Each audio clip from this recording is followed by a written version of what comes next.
Okay. Good evening again, friends, brothers and sisters. Welcome to the webinar again. I'm glad to be with you. Glad you could join in, and I'm really looking forward to sharing with you this afternoon. As you notice, our title this afternoon is The Yoke of Bondage. I was involved in some discussions this week on Facebook. Most of you will know. And those discussions involved the feast days. Somebody asked me, why is it that you keep antagonizing these people? You know, a friend of mine asked me in all good faith. He just really wanted to know, why am I posting things that seem to antagonize these feast-keeping people? Because some of the things I said were very critical of feast-keeping. Give me just a second. Let me just respond to this call. Hey, Mike. I can't talk now. I'm in the middle of a broadcast on the internet. All right. Talk to you in about an hour. All right. Take care. Sorry about that. But anyway, it made me think. You know, when this friend of mine asked me this question, it made me think, and I looked at the question: why is it that I keep antagonizing these people, as a person put it? And there are several people who were critical of the post that I put up with the idea that, look, we're all Christians. We're all people together, most of us in the movement that is trying to emphasize the truth about God. Why cause divisions? Why bring about issues that will cause fracturing and disagreement instead of harmony? And it made me think, because I realized that the same people who ask these questions will also put up posts, will also make statements, will also preach sermons that antagonize Trinitarians. They'll ask questions, the same kinds of questions that antagonize Sunday keepers. In other words, it's not that people are really looking for Christian unity by not attacking the errors that they perceive. It's that they want you to attack the things that they think are wrong. When they disagree with you, it's wrong to talk about it. But when they agree with what you are saying, it's quite in order for you to attack the beliefs of others. It's a bit of a double standard and maybe even hypocritical. But I realize that the people who have a problem with what I have been putting up are the people who either they believe in feast days or they don't really think it is something harmful. And so for me to talk about it is wrong. I don't really have those kinds of reservations about feast days. I have studied extensively the issue of feast days. I think I understand the principles behind feast keeping and the reasons why feast keeping is not a Christian practice, and even why feast keeping is a harmful practice. I think I understand it as well as anybody else, and maybe better than most. And that's not arrogance, that's just what I see very clearly when I look at how people respond to the issue of feast keeping. So, you know, to be honest, some of the persons who have gone into feast keeping and some of the persons who object to my objections are people that I think should understand and should know better. But they have made me go back and look at what I believe. They have made me question myself even. You know, they have made me ask myself the question, am I really arrogant? Am I really making a mountain out of a molehill? Am I attacking something that God has not given me the right to attack? Am I unnecessarily antagonizing people and making enemies for no reason? And so, in my topic this afternoon, I want to look at one of the reasons why I believe that keeping the feasts is wrong. I want to look at the biblical perspective, but in particular, I want to look at one angle. And so that's why this afternoon I want to entitle this presentation, The Yoke of Bondage. Now what I'd like to do is I'm just simply going to take the verses that speak about bondage in the writings of the Apostle Paul especially. Now I'm focusing on Paul. When I read the Bible, the person who is most clearly explaining the reason why the law and feast keeping is contrary to Christianity is Paul. I admit that freely. Jesus gives us principles, but Paul breaks it down and goes into details. He was chosen by Christ to explain the gospel more clearly than anybody else. And so I'm going to the writings of Paul, because Paul uses a phrase there. The phrase, the yoke of bondage, comes from the writings of Paul. And Paul is the one who explains, or his writings explain most clearly, what this yoke of bondage means. So what I'm going to do, as I said, I'm going to take the places, or most of the places, where Paul uses the word bondage. And I want to show us clearly that in Paul's writings, this idea of bondage is pointing specifically to one kind of practice. One person, one feast keeper, told me that when Paul talks about bondage and not being brought into bondage, he's talking about bondage to sin. And this is amazing and also amusing, because, I mean, anybody who says this clearly is not reading the Bible properly.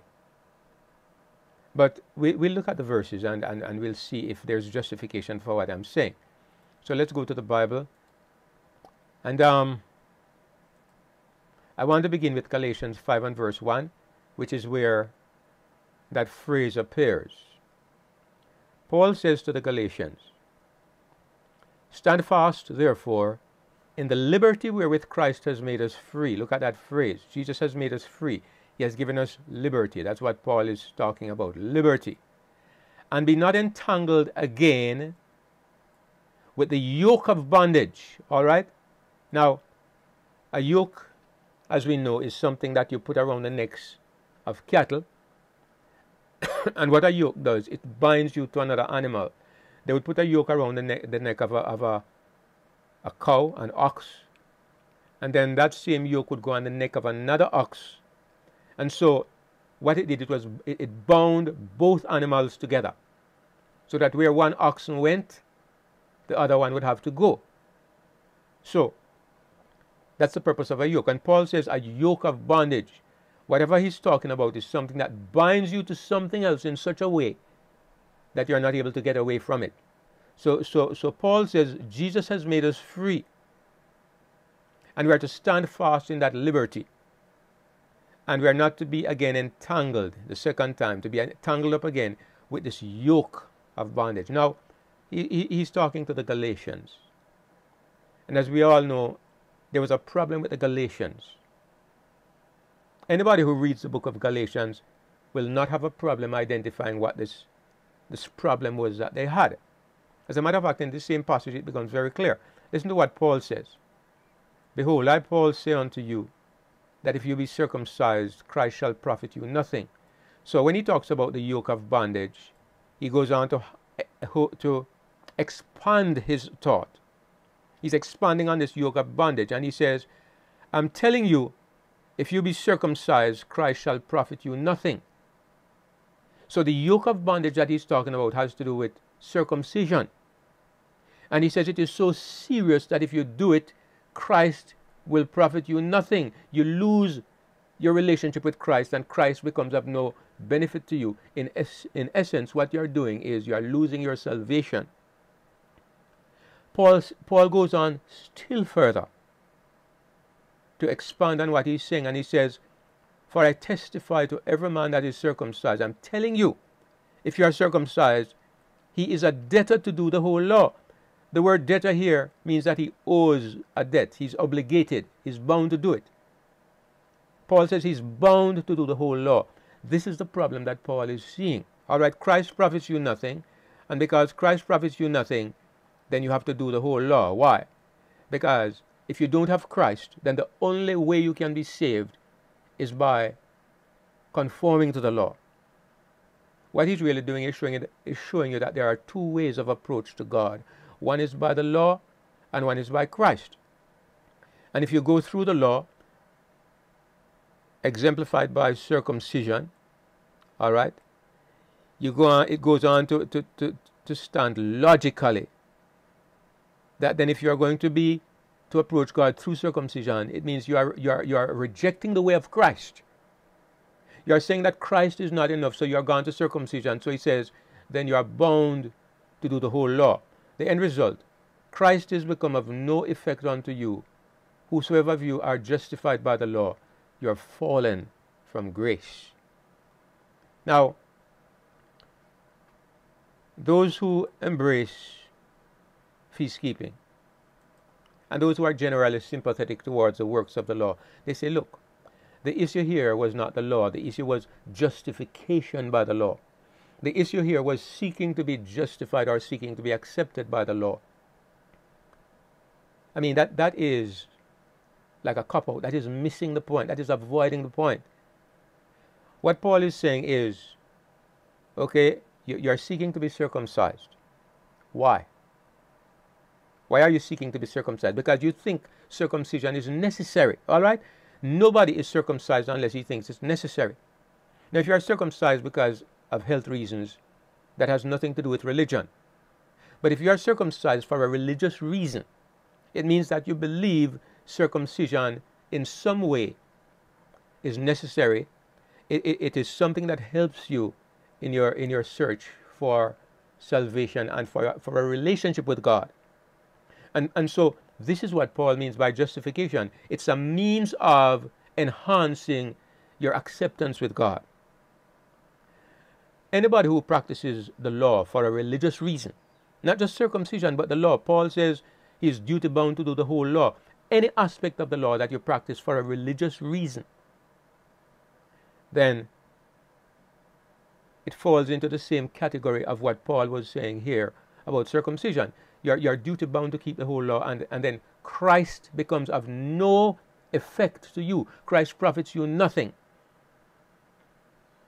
Now, it's clear in this passage that when Paul talks about the yoke of bondage, he's talking about the works of the law. I want to show you that in the book of Galatians, in every place that Paul speaks about bondage, he's speaking about the law. All right? Once you get this clear, there can be no excuse for continuing to practice any of the works of the law.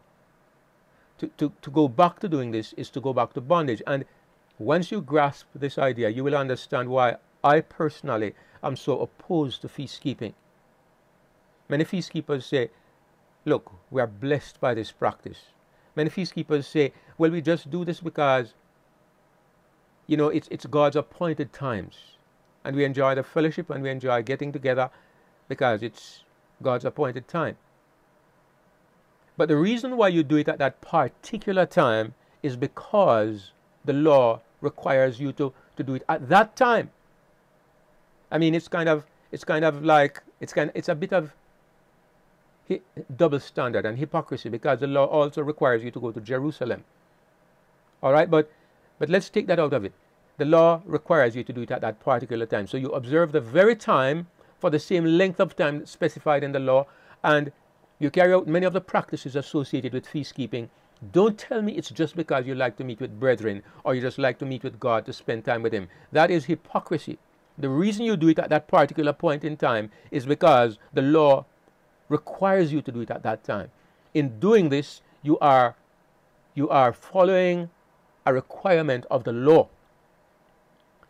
And the Apostle Paul refers to this as a yoke of bondage. And he says, look, if you try to approach God in this way, Christ shall profit you nothing. I have real reason to be alarmed for those who keep feasts.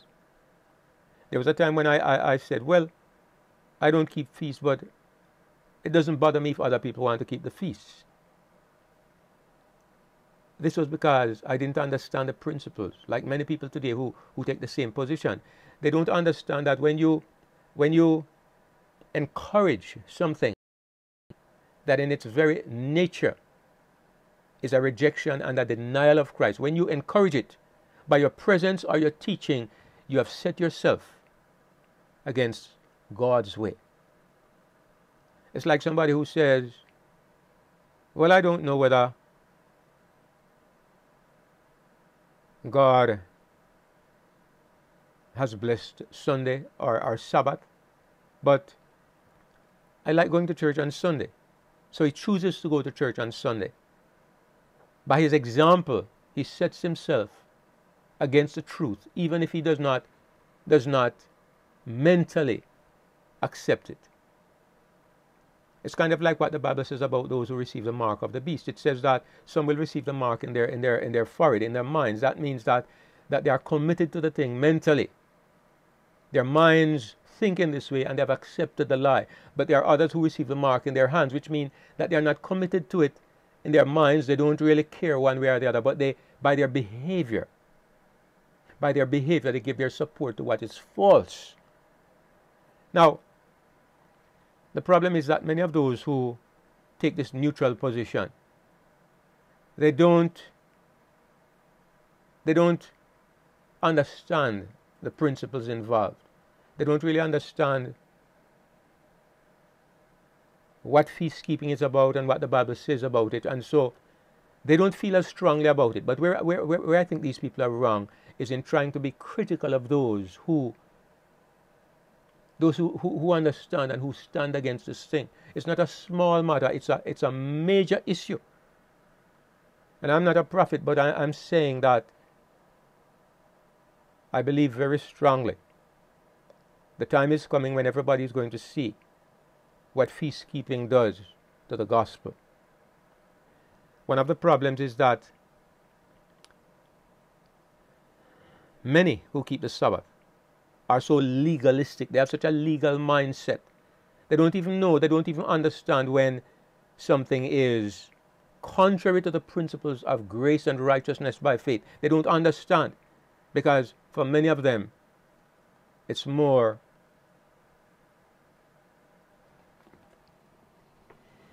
they are more salvation is more about the law and about the works than about grace and what Christ has done.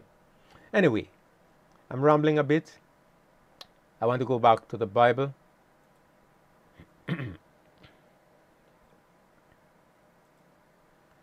So the next passage I want to look at is Galatians 2 and verse 4.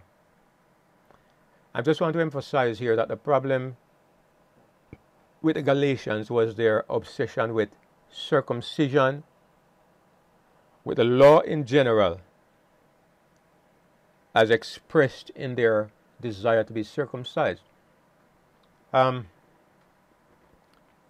talking to the Galatians in chapter 2 and verse 4, Paul talks about when he went up to Jerusalem, and he says, neither Titus, who was with me, being a Greek, was compelled to be circumcised. He's explaining to the Galatians that even at the Council of Jerusalem, they did not require believers to be circumcised. And he mentions Titus. Titus was not compelled to be circumcised. But he explains why this was a matter that was agitated, or that was causing discussion and confusion. He said it was, and that because of false brethren.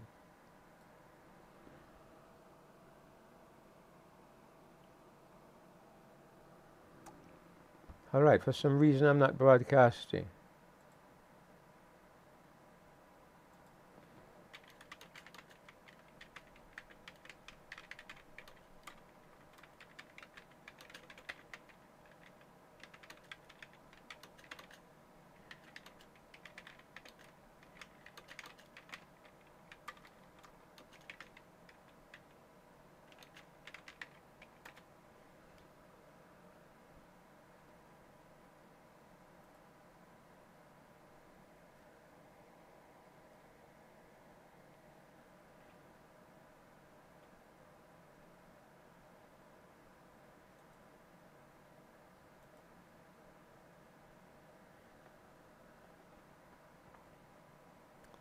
Okay, it looks like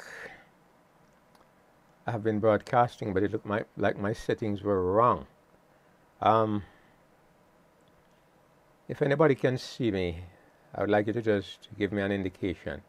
I think my settings were wrong. I just adjusted them. Thank you, Brother Laios, for letting me know. I'm going to wait for a moment and see if I can get any indication from anybody that you're there watching.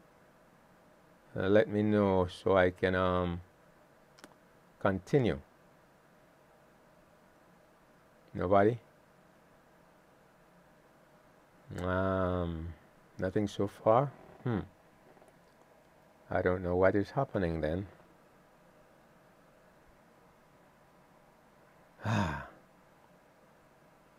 All right. Thank you, Brother Laios.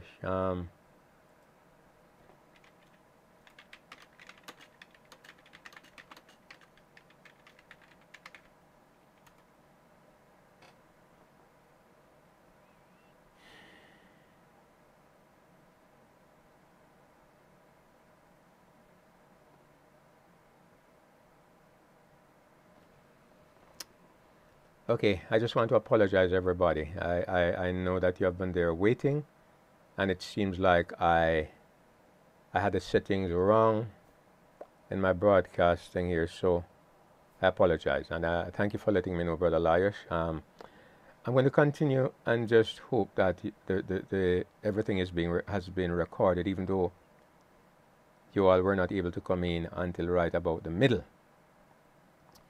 Anyway, what I was saying was,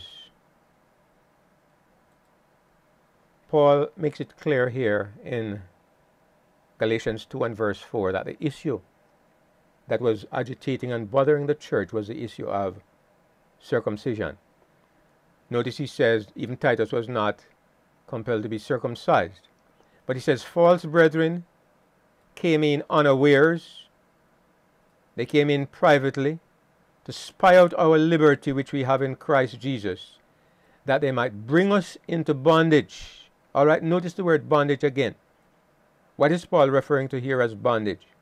He's referring to the question of circumcision, right? Even Titus was not compelled to be circumcised. That was what was being discussed at the Council of Jerusalem. But these false brethren wanted to bring us into bondage.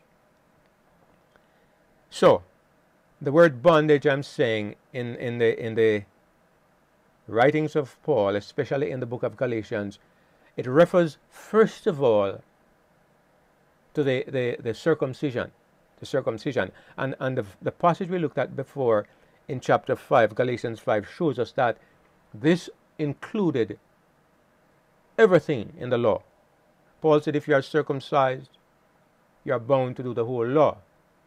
Every man that is circumcised, he is a debtor to do the whole law. Okay, so it's the entire system of the law, the entire system, the ceremonies, the rituals, everything. Paul is saying, Paul refers to it as a yoke of bondage, something that you're tied to, that brings you into bondage. Now, I want to emphasize and make it clear that when Paul talks about bondage, what he's talking about is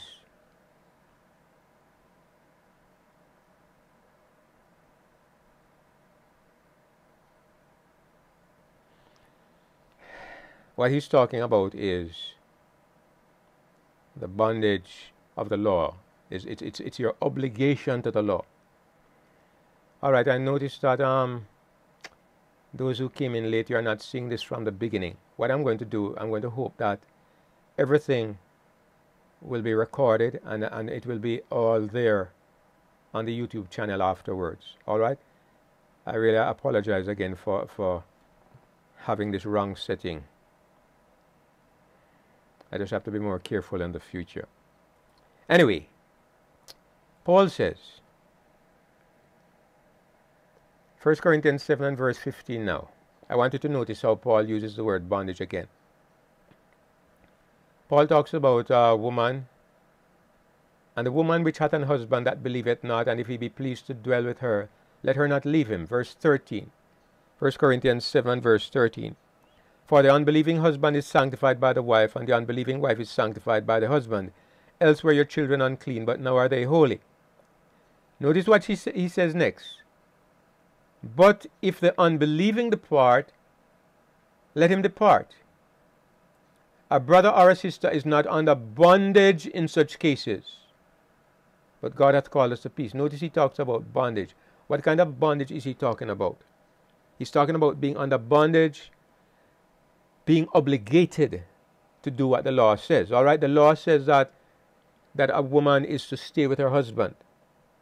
She's not to be divorced, she's to stay with him. And Paul says, but if the unbelieving husband depart, let him depart. In that case, a brother or a sister is not under bondage.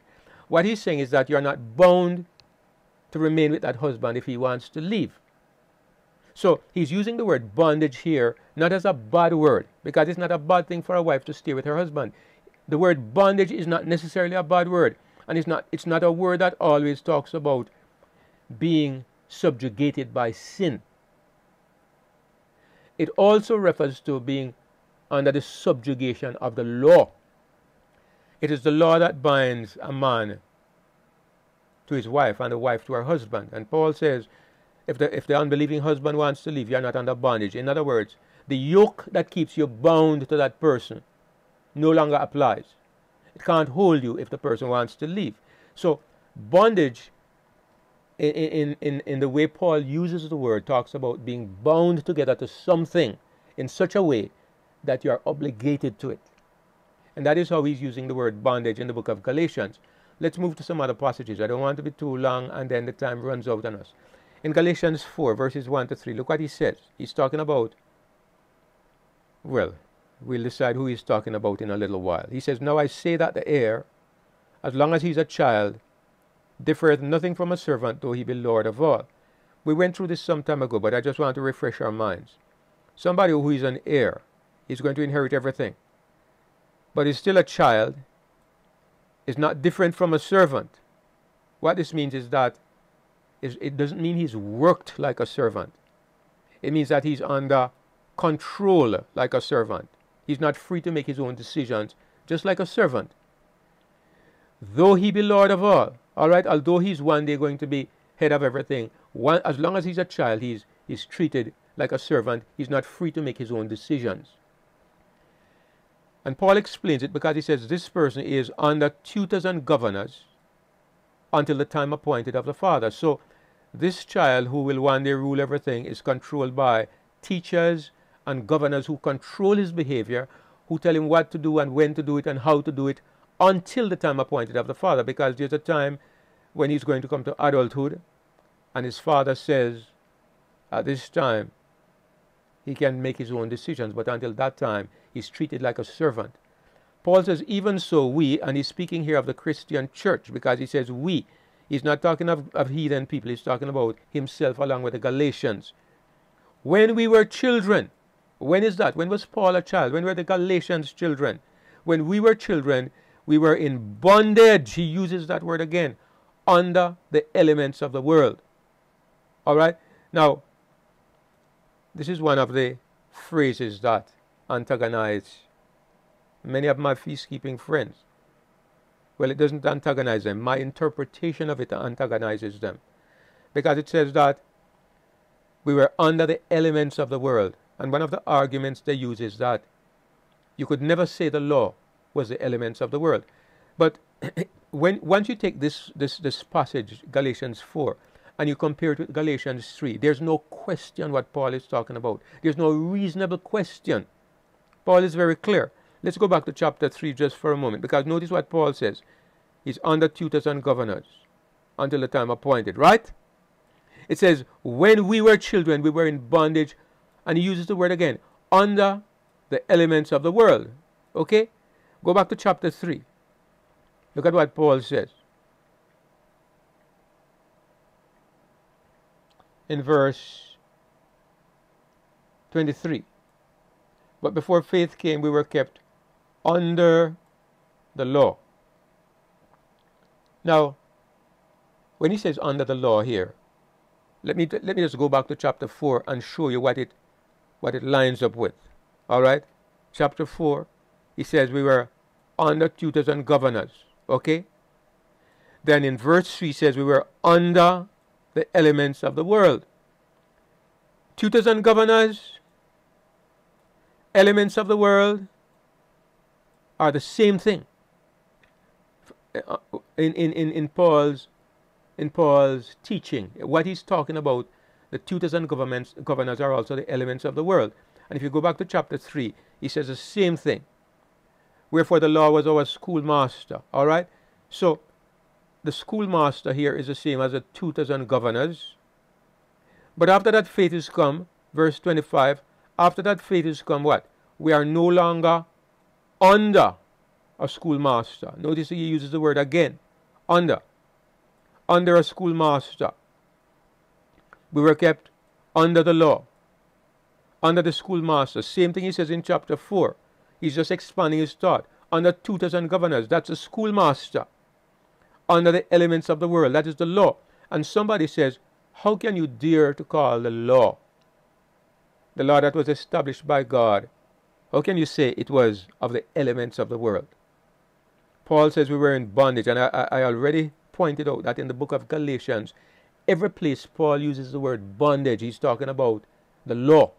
Circumcision, the law, the old covenant. Paul says we were in bondage, and he says the elements of the world. Now, do we have justification for referring to the law as elements of the world? Is there any reason in the Bible why we should do this?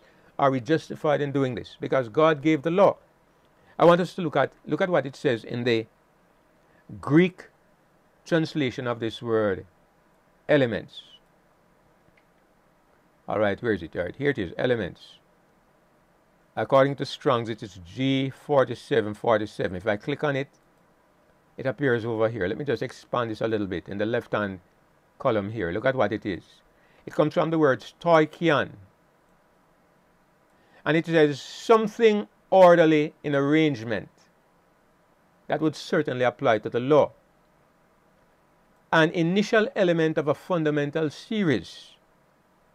That would certainly apply to the law. The law was the outward expression. It was the letter of something that would come afterwards. It says it's a fundamental principle. That's what the law was. It was the fundamental principle behind what God was going to do. And then it goes on to say the elements. All right, there's nothing negative in this, okay? When it says that the law was of the elements of the world, it simply means that the law had to do with things relating to this world. And when you really consider what it is saying, this is not something necessarily bad. There's so much involved in the law that was of this world. Everything, in fact. The very center of the worship of the system of the law was a sanctuary. And in Hebrews 9 and verse 1, the Bible says that the law had a worldly sanctuary. It was the elements of the world. In Hebrews chapter 9 and about verse 9, it refers to the services of the sanctuary as carnal ordinances. In fact, let me just find those statements so I'm not just saying it, but you can read it for yourself. Hebrews 9. It says, then verily, in verse 1, the first covenant had also ordinances of divine service and a worldly sanctuary. And if we go down to about verse 9,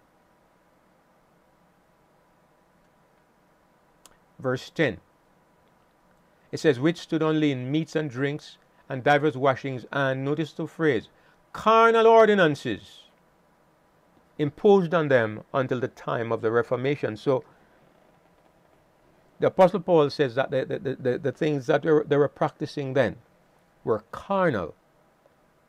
And we often think that the word carnal is a negative word. We have come to associate the word carnal with what is wrong and of the flesh and so on. But you find that Paul here uses the word carnal to refer simply to things that have to do with this life and with this world, things that have to do with the outward behavior. So he says that the services of the law were carnal ordinances. So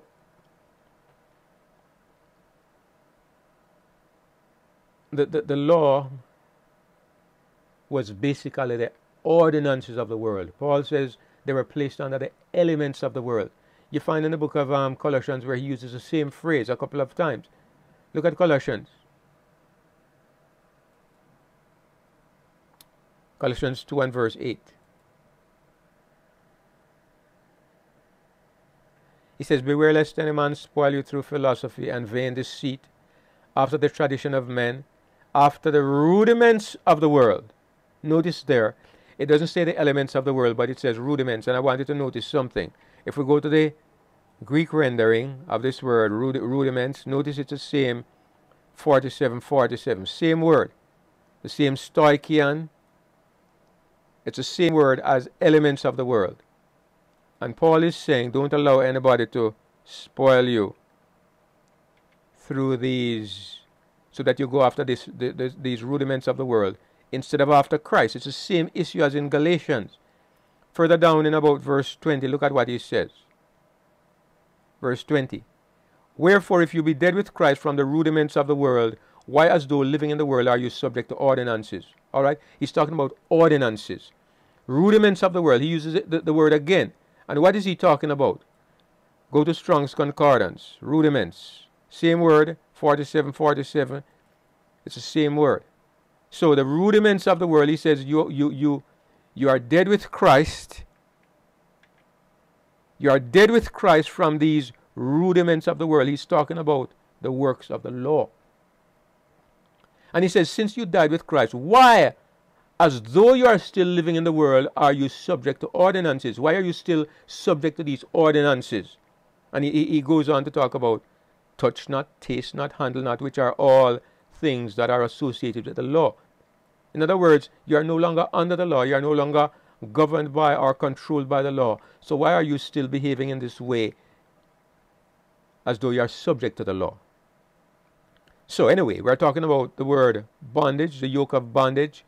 But this is relevant. You see that Paul is talking about the law when he talks about these elements of the world. And he says that, back to Galatians 4 verses 1 to 3. He says, when we were children, spiritual children, he's talking about the time of the Old Testament, we were in bondage under the elements of the world.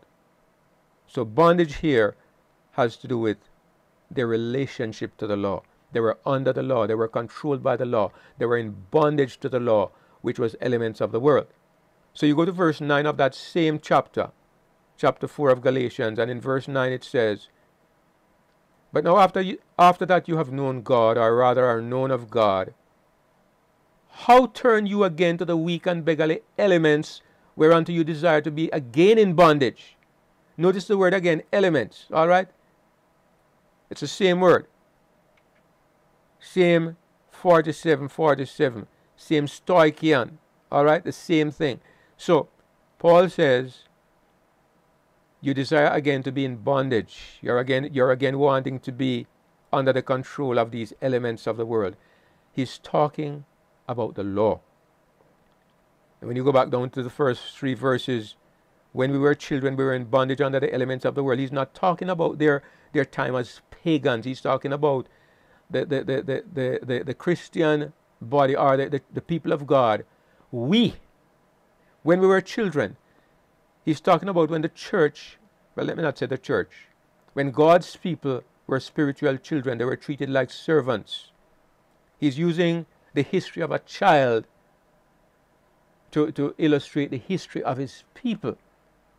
And so he says, we were put under these governors and tutors until the time of the Father. Then he says, now you people, you are Christians, these Galatians, you have known God, you are known of God, but you want to turn again to those same weak and beggarly elements. You want to again be in bondage. So he's saying, you, the church of God, you want to go back to that stage of bondage. You want to go back to being servants. And he knows that is what they are doing, because he says, you observe days and months and times and years. He's talking about the days and months and times and years of the law. He is speaking of things like feast days. And Paul says, I am afraid of you, lest I have bestowed upon you labor in vain. What he's saying is, I'm scared that you're going to lose your salvation. All the work I did in bringing you to Christ, it looks like it's all going to go for nothing, because these Judaizers are following you and are persuading you to go to the law instead of to Christ. That is what bothered Paul. And if Paul was this concerned about this, I have a right to be similarly concerned. If Paul was warning these people, if Paul was saying you're in danger of losing your salvation, then I have a right to be similarly concerned. When I read the book of Galatians, there's no question in my mind. When we look at this sequence of verses, there's no question what Paul was talking about. Then if you go down to verse 21 of this same chapter, just in case we haven't gotten it yet, verse 21, look at what Paul says. Paul says, tell me, you that desire to be under the law, do you not hear the law? Notice what it is that they desire to do. Paul says you desire to be under the law. You desire to be under the law. Go back a little further down to verse. Hey, baby. Hi. I'm recording, all right? I know. Okay. All right, sorry for the interruption. That's my grandson. Notice what Paul says. In verse 21, he says, you desire to be under the law. But go a little further down and you see exactly what he's talking about. Go back to verse 9. But now after that you have known God, or rather are known of God, how turn you again to the weak and beggarly elements whereunto? Look what he says now. You desire again to be in bondage. You desire to be in bondage. What was it they were desiring to do that was going to bring them into bondage? Paul tells you in verse 21. There's no question about this. Verse 21. Tell me, you that desire to be under the law, do you not hear the law? They wanted to go back to being under the law, under the tutors and governors, under the schoolmaster, under the elements of the world, under bondage. They're all the same thing. In the terminology of Paul, they're all the same thing. And then Paul goes on to explain. He says in verse 23 and 24. Let's start from all right, in verse 22 he says, Abraham had 2 sons, the one by a bondmaid, the other by the free woman. And he goes on to say in verse 24, let's go down to verse 24, which things are an allegory or an illustration, for these are the 2 covenants. So the 2 children represent Isaac and Ishmael. Sarah and Hagar represent the 2 covenants. The one from the Mount Sinai, which gendereth to bondage, which is Hagar. Notice the word bondage again. What kind of bondage is Paul talking about? He's not talking about bondage to sin. He's talking about bondage to the law. Mount Sinai is the place where the law was given. And he says the covenant from Mount Sinai produces or gives birth to bondage because it puts you under the elements of the world. It puts you under the schoolmaster. It treats you like a servant or like a child. And he says, in case we don't get it, for this Hagar is Mount Sinai in Arabia, and answereth to Jerusalem, or corresponds to Jerusalem, which now is, and is in bondage with her children. He's talking about earthly Jerusalem. Why is she in bondage? Why is she in bondage? She's in bondage because she's still under the law. That's the meaning of bondage in the terminology of the Apostle Paul. Now, I'm just going to go to 2 other verses, one in Romans and one in Hebrews, which further highlights the meaning of this word bondage as Paul uses it. In Romans 8, verse 15, Paul says, for you have not received the spirit of bondage, again to fear or to be afraid, but you have received the spirit of adoption, whereby we cry, Abba, Father. So, he's making a contrast here between the spirit of fear and the spirit of adoption. All right? What is it that led to fear? And Paul says we have not received that again. Something made God's people afraid.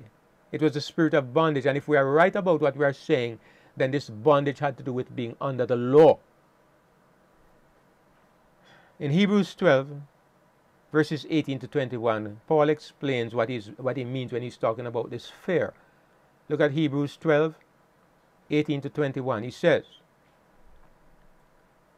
For you are not come unto the mount that might be touched, and that burned with fire, nor unto blackness and darkness and tempest, What is he talking about? He's talking about Mount Sinai, right? And the sound of the trumpet and the voice of words, which voice they that heard entreated that the word should not be spoken to them any more. For they could not endure that which was commanded, and if so much as a beast touch the mountain, it shall be stoned or shot or thrust through with a dart. And so terrible was the sight that Moses said, I exceedingly fear and quake. And if you notice, or if you remember, this was the occasion on which all the people begged Moses to not let God speak to them because they were so scared. When the law was given, in other words,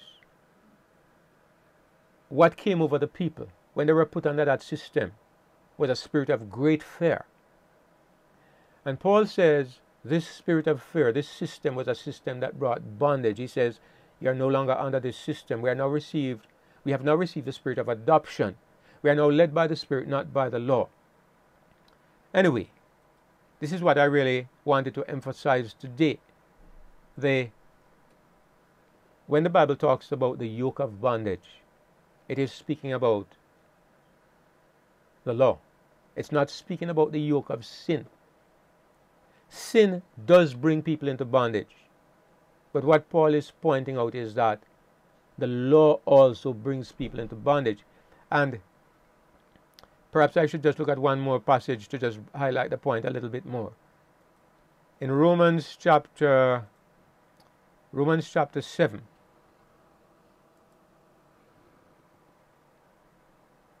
Paul makes a point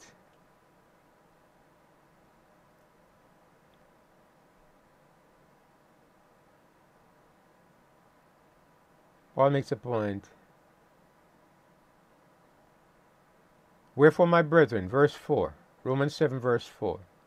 Wherefore, my brethren, you also are become dead to the law by the body of Christ, that you should be married to another, even to him which is raised from the dead, that we should bring forth fruit unto God.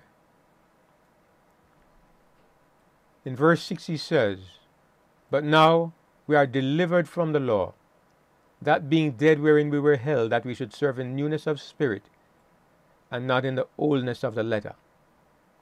The point I want to make here is that the Apostle Paul points out that in order to be delivered from sin, we also need to be delivered from the law. As long as we are under the law, as long as we are under bondage to the law, we will never be free from sin. So, being free from sin necessitates being also free from the law. As long as a person is relating to God on the basis of the law, he will never be free of sin. So, that is something that we probably need to explore a little bit more fully another day. But for the time being, we'll just note that this is what the Bible teaches. So, the long and short of what I'm saying is that when we understand this, we can see that keeping feasts is not an innocent thing, it's not a harmless thing, it's not even a good thing. Because according to what the Apostle Paul teaches, it brings people back to a place where you are obligated to the law. And when a person is obligated to the law, it means that Christ becomes of none effect unto him. I know that many of us are only interested in morality, or let me say many of the people that are Sabbath keepers, many of those who are non-Trinitarians, they only see an obligation to the law. They don't understand what it means to be in a relationship with Christ, to really be led by the Spirit. And that's 90% of the problem. Unless people can understand what it means to be righteous in Christ, unless they can understand what it means to be delivered from the law, unless they can understand what it means to be led by the Spirit and have a new heart, it's almost like beating your head against a brick wall. It's kind of like trying to tell the Jews that Judaism is not God's movement. It's kind of like trying to tell Catholics that the Pope is not the head of the church. Unfortunately. But I hope that honest people who can look at this presentation can understand why and how feast keeping is a denial of the gospel of Jesus Christ. Thank you for listening. Thank you for watching. I apologize for the glitch at the beginning. Seems like too many weeks we have this kind of problem. I know what happened. I was trying to see if I could find a way to set up the recording so that I could record before and then do the presentation later. And I changed a few of the settings in the presentation page on YouTube, and I didn't remember having done it, so it was set to private. But I think the whole video is up there. You can watch from the beginning if you wish. God bless you. Now let me see if there are any questions that I need to respond to. I want to thank you guys for joining me as usual. You're an encouragement. Having you here is the reason why I keep going, even though sometimes I feel like maybe I should skip a week. Brother Florian, Brother Lyosh, Brother Oliver, Sister Gloria, blessings. Let me see. I think those were the persons who were here today. Thank you very much. God bless you, and I'll see you again next week. Take care.